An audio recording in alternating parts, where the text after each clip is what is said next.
Okay, so we are live. Welcome to Wellness Sessions for Musicians. My name is Francesca Leo. I'm the chair of the Puerto Rico Flute Symposium Wellness Committee, and we are so excited to be here with you today. I would like to give you all a quick reminder that there are auto-translated captions available by logging into the credentials provided in the description below. So for those tuning in and are primarily English speakers, you can use that login on streamer.center and you can watch the auto-translated English captions during today's presentation. We are so excited to have Gabriela Conti with us to discuss pedagogical problems of performance anxiety.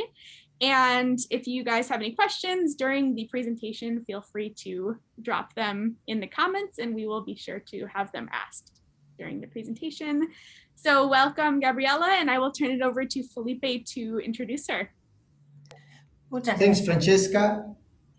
Bueno, bienvenidas y bienvenidos a esta charla del Simposio de Flauta de Puerto Rico. Es un gusto y un placer tener a la maestra Gabriela Conti dándonos esta presentación.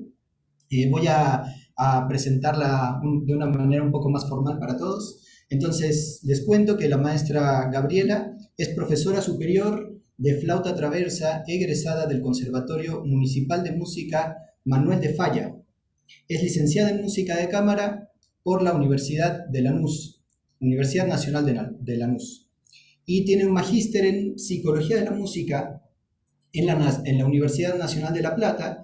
Y bueno, actualmente se encuentra realizando un doctorado en Psicología, también en la Universidad Nacional de La Plata. La maestra es miembro del equipo interdisciplinario de investigación de la Asociación Argentina de Performance Musical y es autora de varios libros. Entre ellos está Afinando las Emociones, que fue un libro auspiciado y declarado de interés cultural por la Secretaría de Cultura de la Presidencia de la Nación en Argentina. Notas para una pedagogía afinada, ansiedad por performance musical y formación académica, y la ansiedad por performance musical como problemática pedagógica.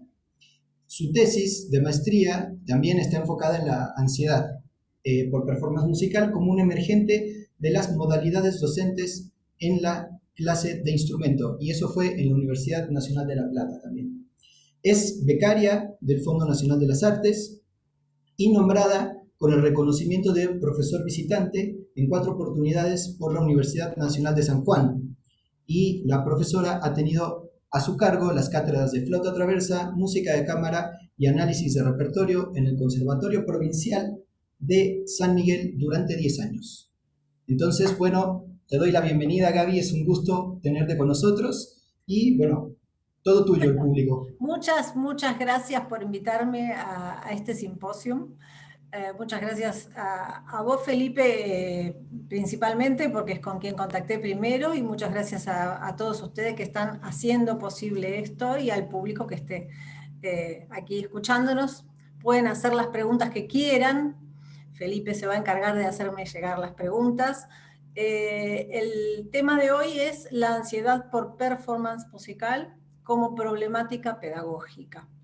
Es decir, que vamos a estar hablando de un problema que afecta a gran cantidad de músicos, que habitualmente está silenciado, es que no se acostumbra a decir cuando un músico siente estar afectado de ansiedad excesiva para tocar su instrumento. Sucede en todos los instrumentos, sucede en todos los géneros. Y en principio me gustaría saber si ustedes saben qué es la ansiedad por performance musical. Tienen el chat para poder decir qué suponen que es o si saben lo que es. Yo voy a ir mientras tanto explicando un poquito. Esta es una afección de músicos que ocurre cuando tocamos frente a otras personas, pero también se da de manera extendida cuando estudiamos, cuando estamos en clase, cuando vamos a una masterclass o cuando estamos en un ensayo. Es decir, que invade de alguna manera toda nuestra vida musical, desde el momento del estudio hasta el momento del concierto. ¿Cuáles son sus indicadores? ¿Cómo podemos detectar si un alumno nuestro tiene este problema o si nosotros mismos lo tenemos. En primer lugar, hay una normalización de estados elevados de ansiedad que la persona considera normales e intenta convivir con ellos, y empieza a sufrir errores tontos mientras está tocando, molestias de todo tipo, molestias de incomodidad, de falta de precisión en las manos para tocar, y displacer, pérdida del placer de la actividad musical. Todo esto se va complejizando cada vez más a medida que pasan los años y la persona continúa escondiendo este malestar y empieza a tener tensión excesiva muscular, tensión excesiva para tocar el instrumento, y ahí el maestro detecta que algo está pasando, porque el alumno no dice nada, pero ahí detecta el maestro que hay excesiva tensión, y cuando esta tensión y esta ansiedad supera los niveles de lo que el músico puede asimilar, entonces ya pasamos a los problemas médicos, ¿sí? A problemas psicológicos por intento de adaptación a esa ansiedad, y luego a problemáticas físicas, que son lesiones motoras. La mayor y más riesgosa de ellas es la distonía focal, que no se sabe cómo curarla, pero hay otras afecciones. Simplemente una tendinitis recurrente puede dar inestabilidad laboral a un músico y puede iniciarse con un problema de exceso de ansiedad.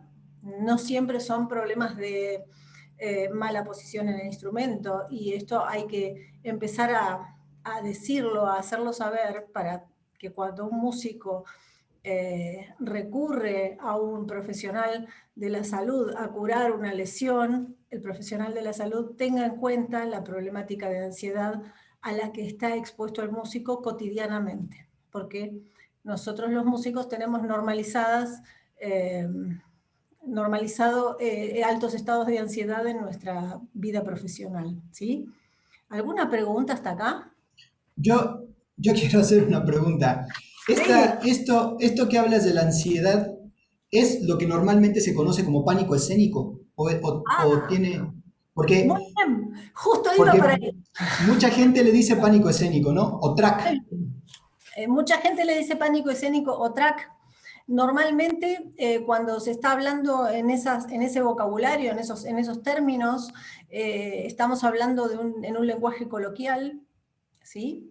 En un lenguaje por ahí, los textos que hablan de pánico escénico no están hablando de una investigación científica, particularmente. En el mundo de la investigación científica se llama ansiedad por performance musical, y está definido así, incluso en el DSM-4 y 5, que es el Manual de Desórdenes Mentales, está definido como ansiedad por performance musical. Entonces, cuando hablamos de pánico escénico, estamos hablando de material que, por supuesto, es muy importante leerlo y conocerlo, pero que es material que no proviene de investigaciones científicas, ¿sí? Que proviene por ahí de la observación de un músico que ha estado observando y escribiendo, pero no son investigaciones o materiales científicos.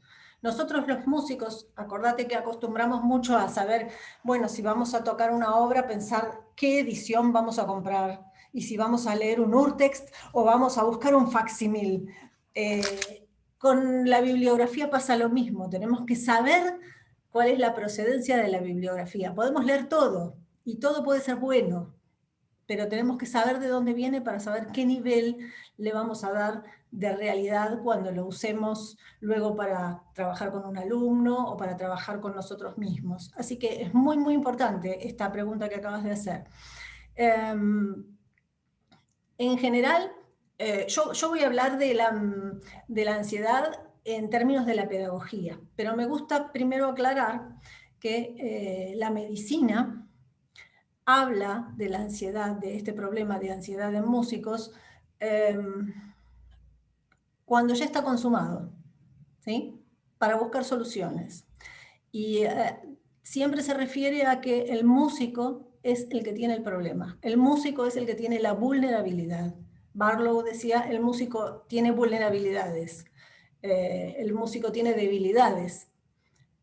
Y entonces, en función de eso, trata las patologías que el músico presenta para ver si puede lograr que el músico siga tocando, a pesar de estos problemas y de estas debilidades. A mí me gusta, y con el equipo de la Asociación Argentina de Performance Musical, tratamos de investigar en pedagogía porque creemos que es éticamente correcto tratar de resolver el problema antes de que suceda. Aquí en Argentina, en nuestro país, el 35% de los alumnos de música de las instituciones académicas, conservatorios o universidades, se lesionan entre el último y anteúltimo año de la carrera. 35%. Y repiten las lesiones. Entonces, y esto coincide con cifras de otros países, pero bueno, aquí en Argentina, que es lo que estamos investigando nosotros, es el 35%. Y estas lesiones están vinculadas con sensación de frustración luego de tocar, y están vinculadas con mucho enojo y con situaciones que la persona no está pudiendo resolver correctamente, y con temor al juicio o a la devolución de la persona que los está escuchando, con temor a la crítica. Entonces, como se lesionan tantas personas, fíjate que de 1000 personas inscritas en un conservatorio, se van a lesionar 350 antes de terminar su carrera y egresar. Y no hemos podido estudiar cuántas dejan la carrera por este problema. No lo sabemos. Pero sí sabemos que de las que llegan a egresar, se lesionan el 35%, que es muchísimo. Es como los deportes de alto riesgo. Y fíjate que estamos sentados en casa tocando todo el día. Entonces, desde la pedagogía decimos, necesitamos resolver esto, necesitamos entender que el profesor de instrumento es una herramienta fundamental para que esto deje de suceder o suceda en mucha menor medida. Como profesores de música decimos esto. Entonces, nuestro equipo interdisciplinario en la asociación tiene médico, especialista en neurociencia y memoria, tiene psicólogo y me tiene a mí por la parte de la pedagogía. Y lo que estamos haciendo es ocuparnos de ver cómo hacer para que se reduzca la cantidad de gente que enferma. Porque el alumno entra sano al conservatorio, a la universidad. De hecho, le pedimos un apto médico, tiene que llevar un certificado médico para comenzar a estudiar, y sale enfermo. ¿Sí? Entonces tenemos que buscar nuestro lugar de responsabilidad, y por eso yo voy a hablar en el terreno pedagógico, no en el terreno de la salud, porque es cuando la persona ya enfermó, y de eso se va a ocupar, bueno, quienes se ocupen de rehabilitarlo, ¿sí? Incluso hay patologías que no se conoce hasta el día de hoy cómo resolverlas, como la distonía focal, ¿sí? Gaby, acá hay una pregunta de Francesca, que es Sí. en relación a lo que estás comentando. Si has notado que los músicos profesionales tienden a llevar estas patologías a su vida cotidiana, digamos, ¿no? O sea, son gente que se vuelve más controladora, más nerviosa, debido al estrés al que están sometidos por la ansiedad, por este estrés de tocar. No hemos estudiado esto, pero claramente cuando su vida laboral está afectada y luego de estudiar 10 años encuentra que ya no puede seguir tocando, pues bueno, sí, efectivamente se afecta el resto de su vida, ¿sí? En este momento lo que vemos es el músico que trata de ir a los lugares donde va a tocar y que no se note que tiene un problema, que no se note que tiene ansiedad, cuando en realidad la mayoría de los que están ahí tienen ansiedad, porque la ansiedad no es un problema patológico en principio. Pensemos que nuestra actividad, que implica una exposición permanente, siempre está siempre están necesitando de un poquito de elevación de esta ansiedad para estar disponibles para tocar, ¿no es cierto? Porque, por ejemplo, según la ley de Yerkes-Dodson, que es una ley científica de 1908, ya se sabía en ese momento que el nivel de aprontamiento que necesita una persona para poder tocar bien y tener el máximo de sus funciones cognitivas y motoras y su memoria y su precisión motora funcionando es en el nivel intermedio de alerta. Entonces, si nosotros estamos muy relajados como para meditar, lógicamente no tenemos la disponibilidad para tocar. Es decir, que nosotros necesitamos subir un poquitito este nivel. El problema es que la enseñanza está subiéndolo por demás. Entonces nosotros, no está mal sentir esta sensación de picor que da cuando estás por tocar. Eso está muy bien, eso no es patológico. El problema es que nuestra enseñanza lo está subiendo por demás. Por demás, ¿sí? ¿Hay preguntas? Yo tengo otra pregunta, Muy bien. porque a mí me interesa mucho esto de la ansiedad desde el punto de vista también no solamente del acto de tocar, sino, por ejemplo, a la hora de estar contestando un examen teórico, Claro. ¿no? Eso también se podría considerar como una especie de ansiedad escénica, de alguna manera. O sea, como que hay Y lo mucha estás gente que... haciendo en presente, todo aquello que estás haciendo en presente. Fíjate que nuestra arte tiene la diferencia con las artes plásticas. En las artes plásticas vos haces tu obra en tu taller, en tu casa, y la llevas a mostrar cuando está lista. En nuestro arte, estudiás la obra y en tu casa decís, ya está lista, y cuando vas, la tenés que volver a hacer frente a todos. Y esto es el arte performativo, el arte que se hace cada vez que uno lo tiene que presentar. Entonces, lógicamente, requiere de esta situación de presencia que nos despierta de alguna manera. El problemita es esa subida excesiva. Entonces, te voy a contar cómo yo entiendo que sucede que en la formación del músico se van generando que esta elevación de la alerta sea excesiva, ¿sí? Lo primero que quiero decir es que cualquier intervención de un maestro de música en una clase es una intervención evaluativa. Porque aunque no esté poniendo una calificación, esa intervención tiene como objetivo que el alumno corrija algo o mejore algo. Siempre hay algo para mejorar y que el alumno mejore algo, ¿sí? Incluso Felipe, cuando estás hablando de los mapas corporales y haces tocar a un alumno y le planteas un ejercicio, de alguna manera es una intervención evaluativa con el objetivo de que algo mejore, ¿sí? Claro, sí, sí, completamente. Esto funda entre nuestros alumnos y nosotros un vínculo evaluador-evaluado, un vínculo educativo que podría ser evaluador-evaluado. El alumno es el evaluado y nosotros somos el evaluador. Y a partir de ahí se da una dinámica y una dialéctica evaluador-evaluado, ¿sí? Que continúa durante toda la formación y que el alumno interioriza como modo vincular y lo usa cuando estudia. Cuando el alumno está solo, es él mismo su evaluador y su evaluado. El alumno toca, piensa, ¿qué tengo que mejorar? Y entonces trata de mejorarlo. Entonces sigue reproduciendo este vínculo que tomó en clase, que es el más poderoso modificador de la conducta, porque es el que le va a decir cómo asimilar todas las cosas, ¿sí? Entonces, esta conducta evaluador-evaluado que asume el alumno como propia, la toma del vínculo con su docente, ¿sí? Y esto se llama que empieza a formar parte de su repertorio comportamental, ¿sí?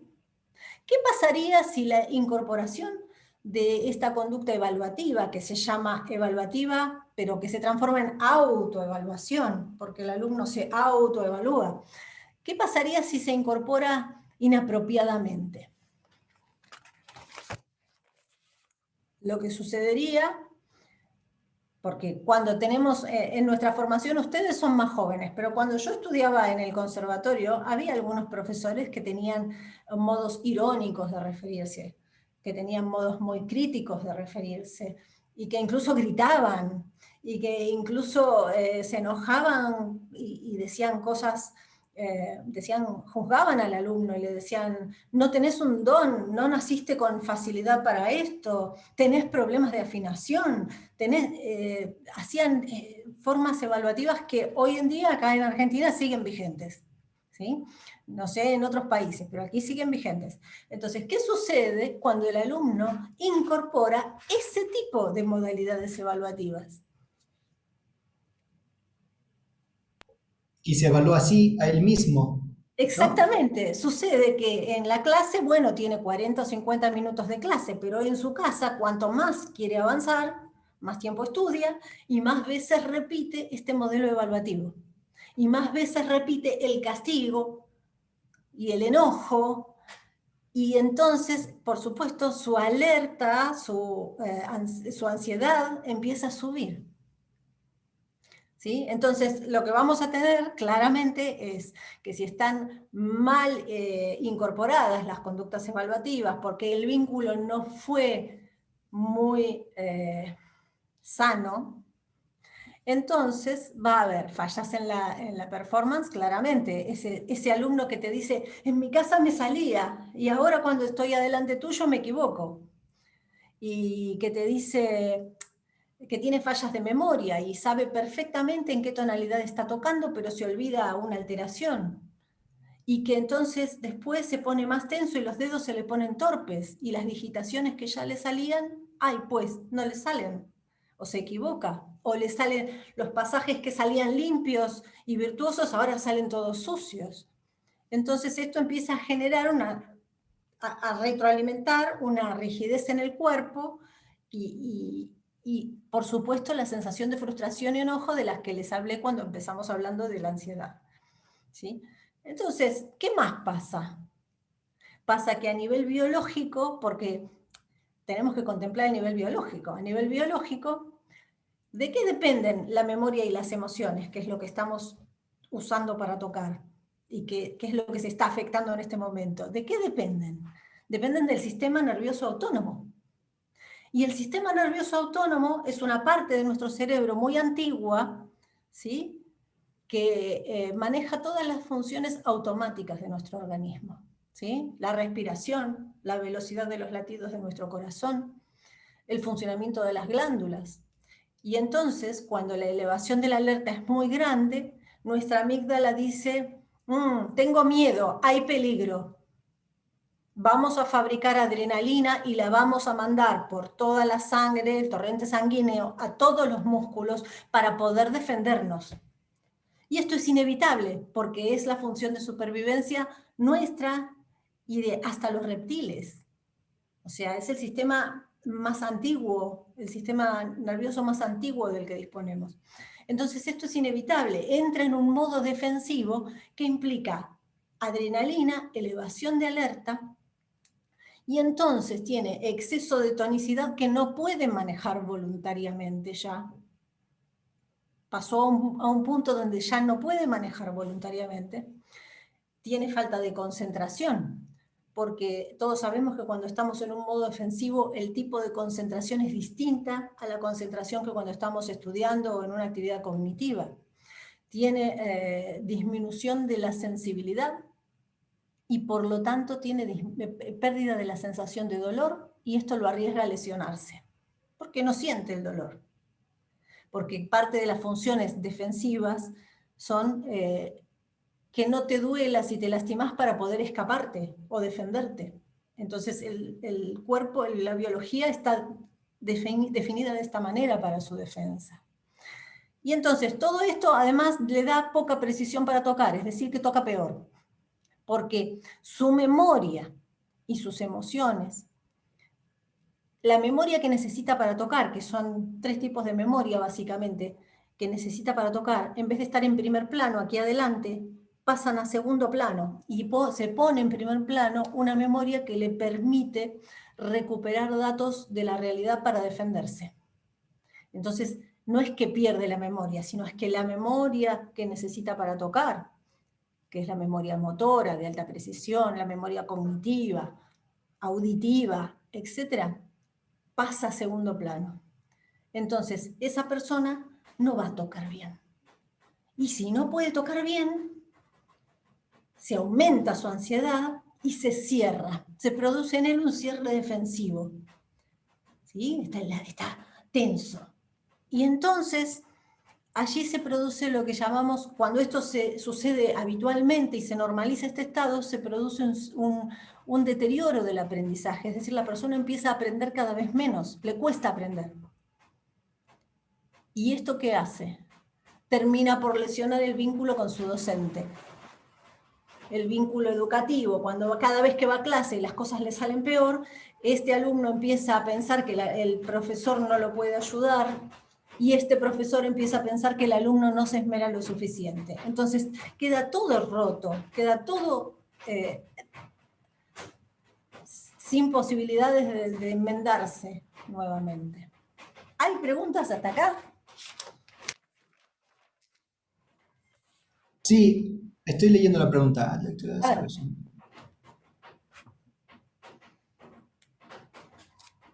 ¿Qué puede hacer una persona? Esta pregunta también es de Francesca.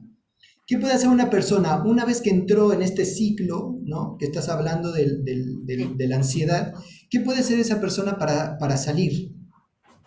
Para superar ese momento. ¿Qué herramientas puede tener? Cuando la persona tiene que tocar y esto está funcionando, ya mucha solución no tenemos, porque al ser el sistema nervioso autónomo, esto funciona solo. Lo que nosotros hacemos, lo que aprendimos a hacer con la asociación es reformular la autoevaluación que trae el alumno. El alumno aprendió un modelo autoevaluativo que le hace daño porque es autocrítico, y entonces nosotros generamos un algoritmo evaluativo. Un algoritmo es una serie de operaciones ordenadas que te permiten resolver algo. En este caso lo que queremos resolver es que la evaluación, cuando es muy subjetiva, no es profesional como corresponde y no ayuda al alumno a mejorar. Entonces queremos modificar esta evaluación subjetiva por una evaluación objetiva, que pueda darle al alumno datos objetivos de cómo está mejorando su propia performance. Cuando el alumno aprende este tipo de evaluación objetiva, efectivamente empieza a bajar sus niveles de ansiedad. Ahora bien, cuando el alumno ha estado muchos años acostumbrado a esta elevación de la alerta, aprende a bajar, pero también cualquier cosa rápido le detona que vuelva a subir. ¿Sí? Entonces, básicamente la problemática evaluativa que estamos comprendiendo es, primero, el alumno no es a quien evalúa el profesor. El alumno es el receptor de la evaluación, pero el profesor está evaluando el producto musical. Si el profesor evalúa al alumno, entonces le dice, por ejemplo, Felipe, tenés un problema de afinación. Y entonces no te hace nada bien, porque te inventa un problema, te está proyectando sobre vos una cualidad que el profesor cree ver. En cambio, si el profesor te dice, Felipe, aquí en el compás número 32, en el cuarto tiempo, hay un salto de quinta justa que está quedando bajo.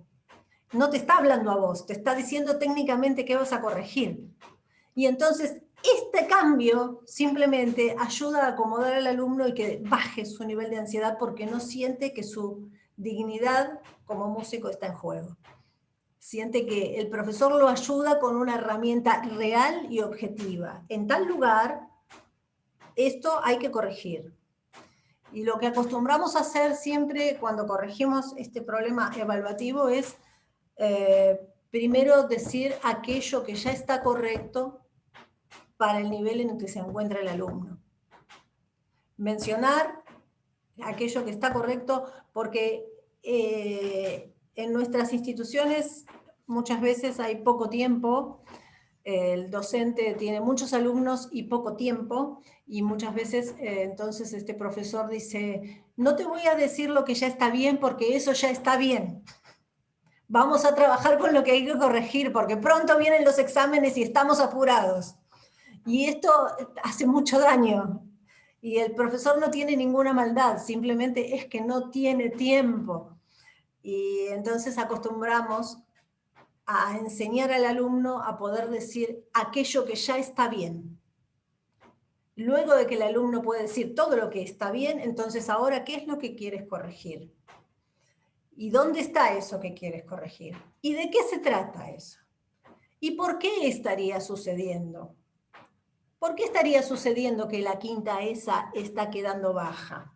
Ajá, tal vez por ahí esa frase es un poco larga para tu nivel de hoy, entonces vamos a poner una respiración adicional momentáneamente para que puedas tocarla en la afinación correcta, y más adelante, cerca de fin de año, seguramente ya lo vas a poder cantar, lo vas a poder tocar afinado sin esa respiración. Posiblemente esté faltando apoyo del diafragma. Yo no le puedo decir a un alumno, sos desafinado, tengo que darle un recurso técnico. ¿Estará faltando apoyo del diafragma? ¿Estará apretando mucho la boca o estará aflojando mucho la boca? ¿Habrá tensión en la embocadura? Tengo que darle cosas técnicas. No puedo hablarle subjetivamente. Entonces, un poco la idea es esta. Así como un médico, cuando opera, tiene que tener su instrumental esterilizado, nosotros quienes somos maestros tenemos que tener mucho cuidado con el uso de la palabra, porque la palabra es nuestro instrumental. Y estamos generando que la gente se enferme, si no. Wow, sí, esto que acabas de decir para mí es clave, ¿no? O sea, como nosotros usamos la palabra, Sí, usamos el diálogo para educar a la gente, y tenemos que tener mucho cuidado con lo que decimos. claramente. Sí, Porque sí, a mí me pasa bastante seguido esto de que terminan las personas de tocar, ahora que estoy dando los cursos por Zoom y en distintas instituciones y demás, y les pregunto, bueno, ¿qué te gustó? claro. Silencio, hay un silencio, nadie sabe qué responder. ¿Qué te gustó de lo que acabas de tocar? Primero hay que saber qué te gustó. Sí. Y les cuesta mucho trabajo responder qué les gustó. Yo te vi hacerlo, es verdad. Yo te vi. Y la gente me dice, no, me vienen a la mente un montón de cosas que quiero corregir, pero no sé qué me gustó. Y le digo, bueno, tómate un rato para pensar qué te gustó, porque si no, Todos qué está? ustedes que están viendo esto, hagan la prueba de cuando alguien toca, preguntarle qué está bien. Y la persona lo primero que hace es decir lo que falta, porque venimos de un mal modelo evaluativo. A todos nosotros nos cuesta decir lo que hemos hecho bien.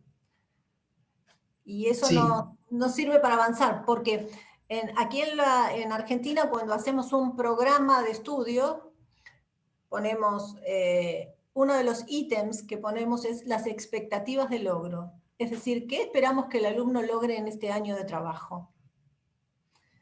Y luego ponemos los contenidos del programa, qué vamos a ver, qué obras vamos a ver, qué estudios vamos a trabajar, pero lo primero es las expectativas del logro. Y cuando yo le digo a un alumno lo que ha hecho bien, lo que estoy haciendo es mencionarle de las expectativas de logro para este año, cuáles ya ha cumplido.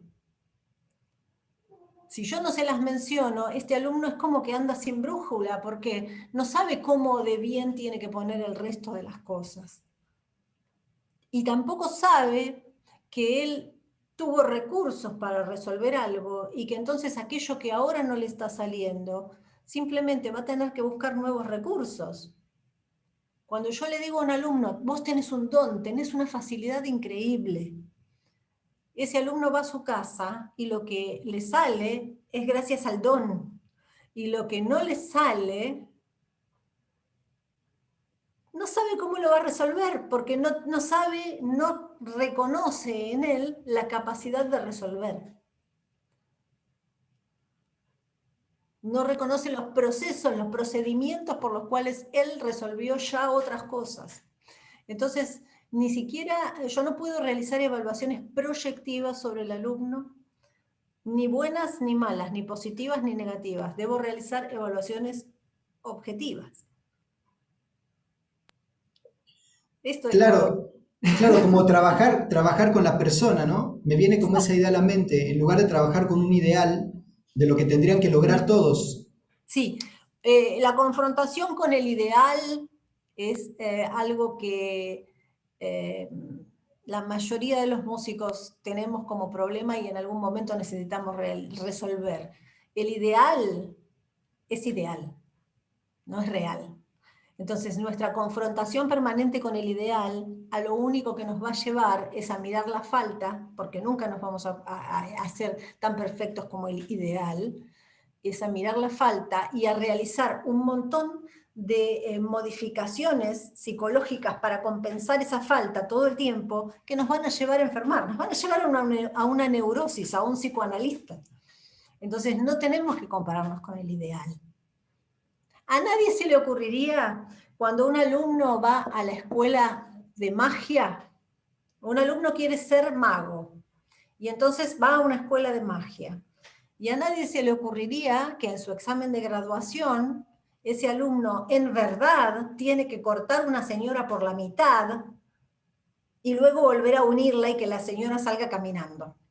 Entonces, no entiendo por qué, cuando vamos a la escuela de música, pensamos que vamos a poder tocar 1 hora y media sin absolutamente ningún error. Entonces hay un problema con el ideal que nosotros como profesores debemos advertir al alumno. Porque el ideal es ideal, como su nombre lo indica. Claro, sí, está lo ideal y lo real, Claro. de alguna manera. Y Sí, real es uno que es mejor que lo ideal, porque es real, porque está aquí. ¿Sí? Porque está aquí en presente. Y el otro problema que tenemos es de la evaluación de las artes plásticas, que piensa como en un proceso de construcción, y nosotros heredamos ese modelo evaluativo. Entonces decimos, tenemos que evaluar todo el proceso del alumno. Pero el alumno hace todo el proceso en su casa y cuando viene a clase tiene que volver a hacer la música. Entonces nosotros realmente estamos en un tipo de construcción que es cíclica. Deberíamos evaluar ciclos, porque el alumno vuelve todo el tiempo a hacer lo mismo.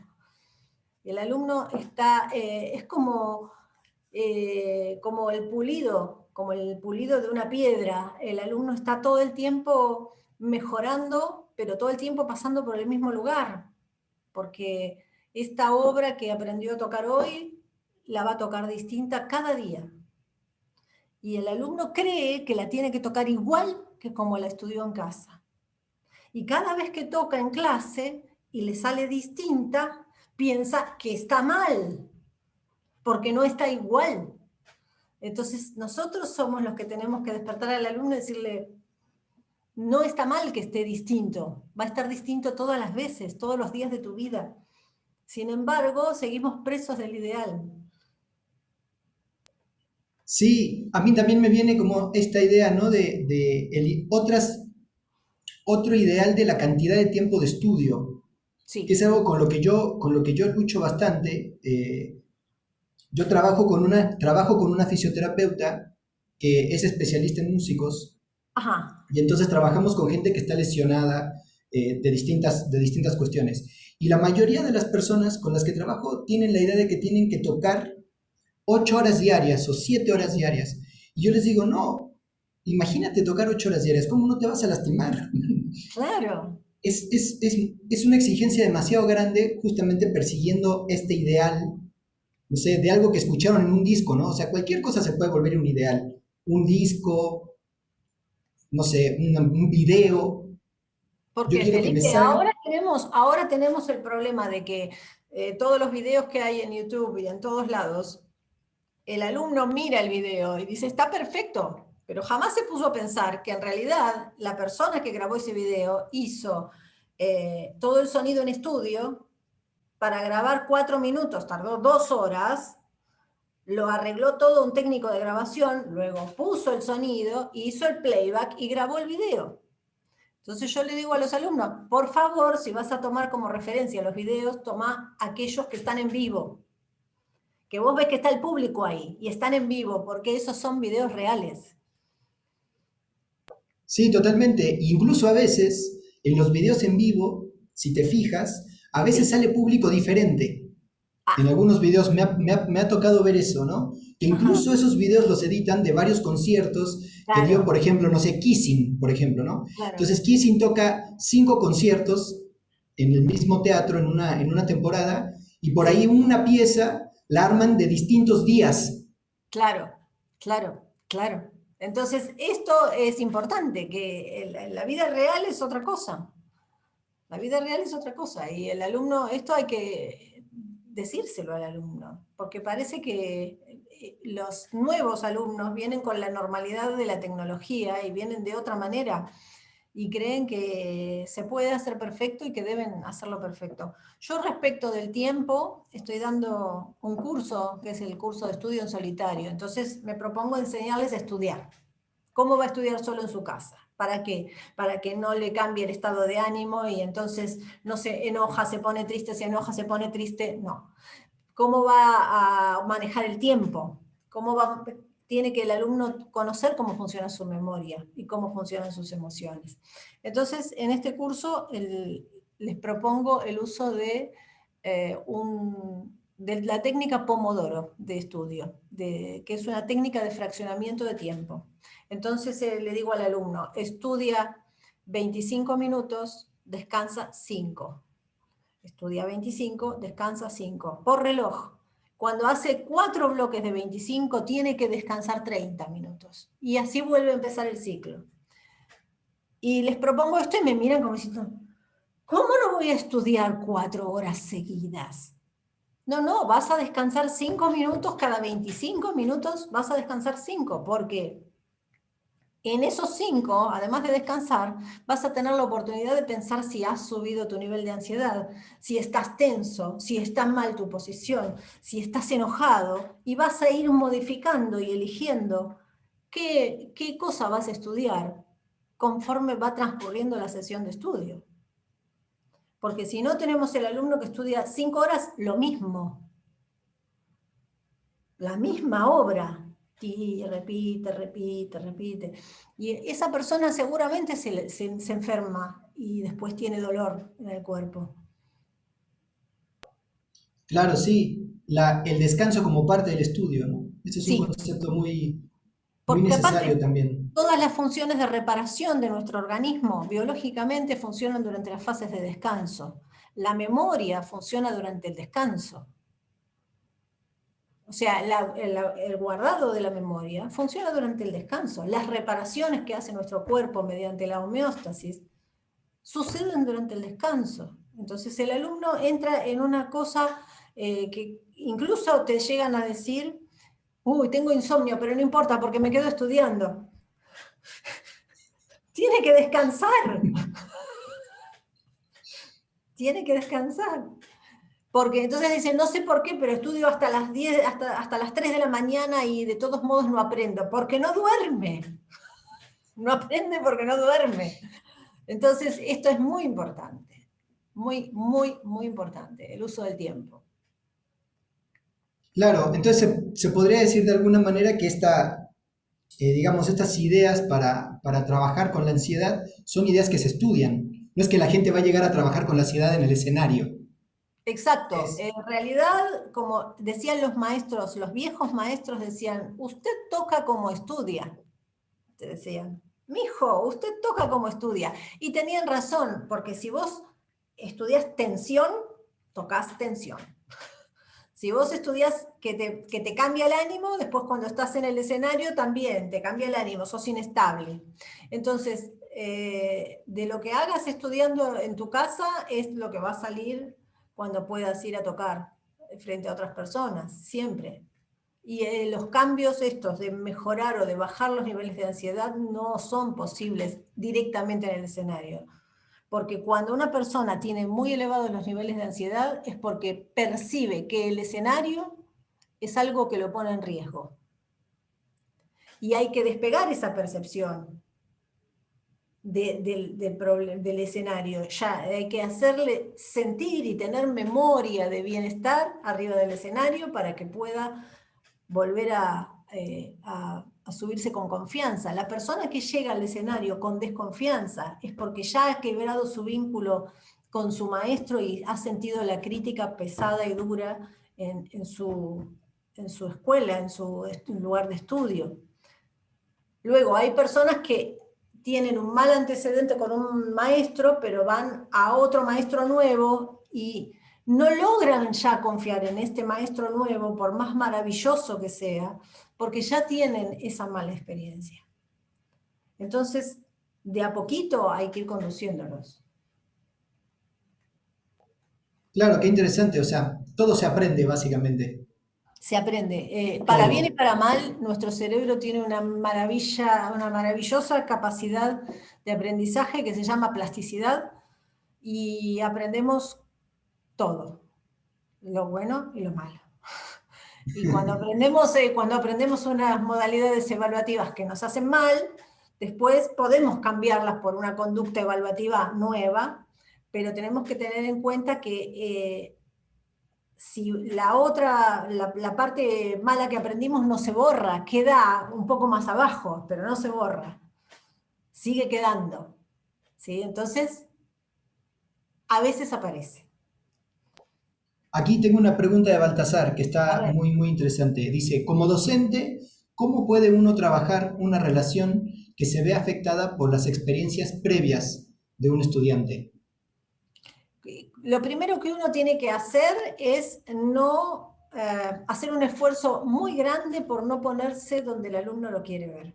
El alumno conoce en la vida que el profesor lo va a maltratar y va a buscar una forma confrontativa con el profesor y uno tiene que no ponerse en ese lugar. Lo primero que uno tiene que hacer es no ponerse en el lugar ese. Luego entonces el alumno encuentra dentro de su cabeza que él tiene acomodado esto de una manera confrontativa y que le cuesta estudiar y en algún momento viene a pedir ayuda y uno con paciencia entonces ahí sí puede ayudarlo. Cuando el alumno logra descubrir que ya tiene adentro esto, que no soy yo. O sea, vas a pelear, pero no es conmigo, es que te estás peleando vos en tu estudio todos los días. No vas a pelear conmigo porque yo soy grande y no vas a pelear conmigo. Y no te voy a maltratar. No me busques a mí para que yo te maltrate. Entonces el alumno muchas veces hace cosas, viene sin estudiar, pone cara de que no le importa, para buscar eso que ya tuvo, para como ratificar. Y yo no le tengo que permitir ratificar eso y ser yo la otra parte. No le tengo que permitir. Simplemente tengo que esperar pacientemente a que se le pase esta confrontación, este roce, y que por fin venga a decirme, bueno, esto que no puedo resolver, ¿me vas a ayudar a resolverlo? Siempre yo sé cuando evalúe bien si el alumno viene a preguntar. Si el alumno viene y dice, acá en vez de decir maestra decimos profe, viene y dice, profe, esto lo estudié toda la semana y no me está saliendo, ¿me podés ayudar? Entonces yo sé que evalué bien. Si el alumno viene a disimular lo que no le sale, yo sé que evalué mal, porque el alumno no cuenta conmigo para que lo ayude. Esto, básicamente. Qué bueno, sí, está buenísimo esa idea, genial. No sé si alguien tiene más preguntas, porque a mí se me ocurren un montón, pero es como que nos vamos a estar hablando acá 5 horas si me pongo a Gracias, preguntar. doctor. Yo ya dije lo que quería decir, así que si me pueden preguntar y podemos usar el tiempo para preguntar lo que quieran. A mí me viene como una pregunta relacionada a esta cuestión de cómo trabajar en equipo, ¿no? Porque a veces uno empieza a trabajar con gente que tiene, bueno, en mi caso generalmente son dolores corporales Sí, y que ya pasó por un montón de especialistas y que ninguno entendió su problema, porque ninguno sabía cómo es la práctica musical en sí, claro. ¿no? Entonces, como que es muy importante que esto realmente sea parte de la pedagogía de la música, o sea, que los profesores sean los que empiecen a capacitarse, ¿no? Recuerdo en una charla que tuvimos el año pasado con Peter Bukoki, que es el profesor de técnica Alexander del Royal Ajá, College of Music, sí, y una chica le decía, yo estoy intentando que en mi escuela se den clases de técnica Alexander, ¿cómo hago? Y Peter le respondió, intenta que los profesores tomen clases. claro. Esa fue la respuesta. Es complicado, es complicado. Yo llevo 20 años trabajando con esto y recién ahora los profesores están empezando a querer charlar conmigo y buscar cómo resolverlo. Antes, este año por primera vez me invitaron a dar una charla solo para profesores. Por primera vez en un conservatorio. En general no quieren escuchar porque ya está armada, institucionalmente ya está todo armado de una manera que no implica estas cosas. Y el profesor, a ver, una vez en mi conservatorio donde yo trabajaba, un alumno apareció con distonía focal, un alumno de piano. Y viene el profesor de piano desde la otra aula, corriendo, me golpea la puerta, me dice, decime, ¿vos sabés qué es esto de distonía focal? Sí, es esto, esto y esto y esto, y no puede tocar, le digo. Pero tiene un concurso, no puede tocar. No, no puede tocar. Para que pueda tocar, tiene que traer un certificado médico. No puede tocar. Y el profesor no sabía ni qué músculos funcionaban, ni qué estaba pasando, ni le interesaba tampoco. Lo que a él le interesaba era el concurso de su alumno. Entonces, y mirá, yo después te voy a pasar, tengo un video que me pasaron de músicos vientistas con distonía focal. Y vos ves un saxofonista poniéndose tiras de cinta adhesiva porque se le escapaba el aire por los labios. Y lo único que le interesaba no era cómo se había enfermado ni por qué, ni qué lo había llevado a enfermar, era cómo suplementar eso para seguir tocando. Entonces, hemos llegado a un nivel de locura impresionante, donde el cuerpo de las personas parece que es una máquina que te tiene que funcionar, y si no es como que te la podés tirar y comprar otra. Yo me imagino que vos debes ver cosas muy terribles en ese sentido, porque las personas no terminan de acusar recibo de que este es el único cuerpo que van a tener. Para el resto de su vida, para bien y para mal. ¿No? Sí, Entonces, claro. yo estoy ocupándome de tratar de que se entienda esto de la ansiedad para que no lleguen tantos enfermos, pero enfermos hay un montón. Claro, sí. Como esto es lo que me parece, ¿no? Como muy importante como lo A que mí me me quedo. gustaría que Dime, vayan a dime. tomar clases con vos antes de enfermarse. Claro, como una Como una higiene, prevención. como una higiene, como parte del estudio, como necesitas descansar y necesitas que el cuerpo reacomode un montón de cosas para poder seguir trabajando. Claro.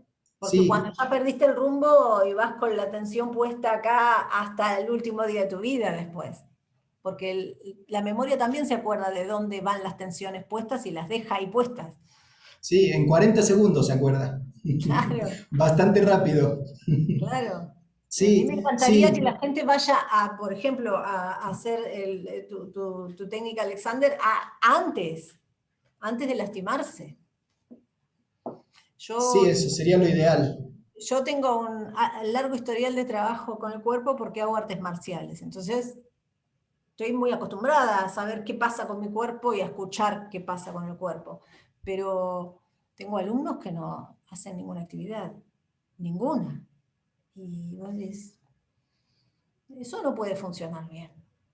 Sí, y está todo junto, ¿no? La ansiedad con el cuerpo y el cuerpo con la ansiedad y Y se el no vuelve como saber una manejar todo espiral. esto, y el no saber escuchar las señales que te dan, porque ahí cuando te dicen miedo escénico, por ejemplo, el miedo es una señal.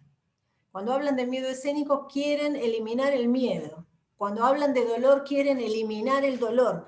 Pero el miedo o el dolor son señales de que falta un recurso, de que hay algo que no está correctamente funcionando.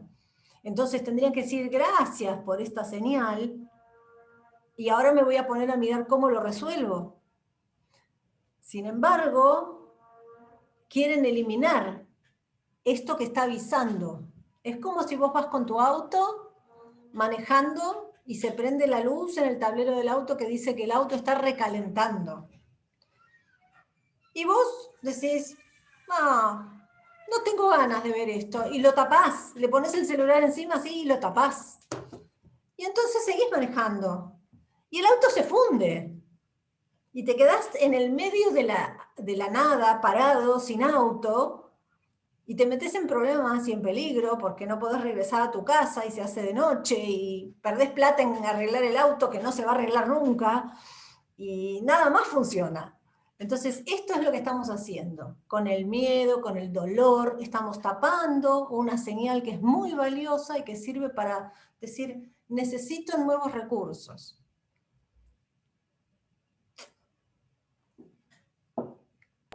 Bueno, pues clarísimo, muy claro. La verdad que genial. Estas temáticas son tan importantes y tan necesarias en este momento.